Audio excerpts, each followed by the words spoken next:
It really upsets me as a turkey farmer when people say turkey's dry, it's flaky, it hasn't got any flavour. Of course it has. It's just the birds have been bred to grow so quickly, so fast, and they're killed at such a young age now. There is no flavour in them anymore. It's just a bag of bones. I'd like to explain an analogy that really does put it all in perspective that I use. It's just a physiology lesson, really, because there's 5 main changes in any animal, that physiological changes.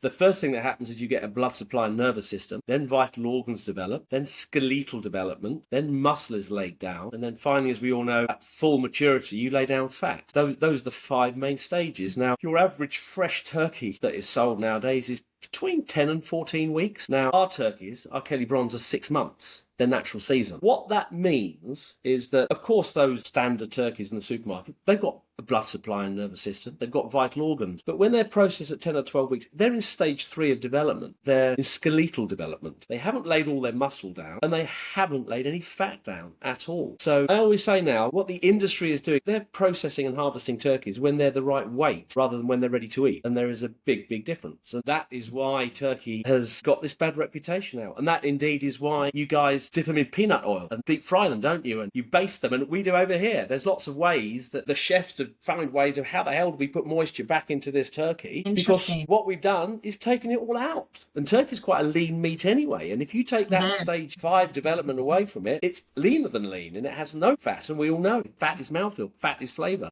So, and I'm a big preacher over here saying, guys, we have this one day of the year, Christmas for us, Thanksgiving for you, to showcase our product. Of course it's cheap, and I understand that. And of course the farmers and the factories are under pressure to reduce price continuously, but that happens at a cost. Something is sacrificed there, and in turkey it's absolutely eating quality. We're on the same team. I think food is nourishment, and so I think food is not where you cut corners in your life if you're on a financial budget. Yes. I think the way you nourish your body and your mind can create more abundance. So if you're cutting your costs on how you take care of yourself, but yet spending the money on sporting events and clothing and all these other external things, you can't thrive and move towards the future of your dreams if you aren't taking care of your vessel.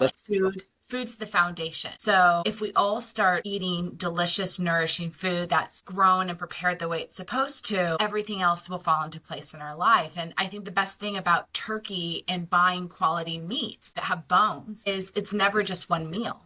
So you cook a turkey, now you're getting bone broth, now you're getting soup, now you're getting chili. It just goes on and on. It's the gift that keeps on giving.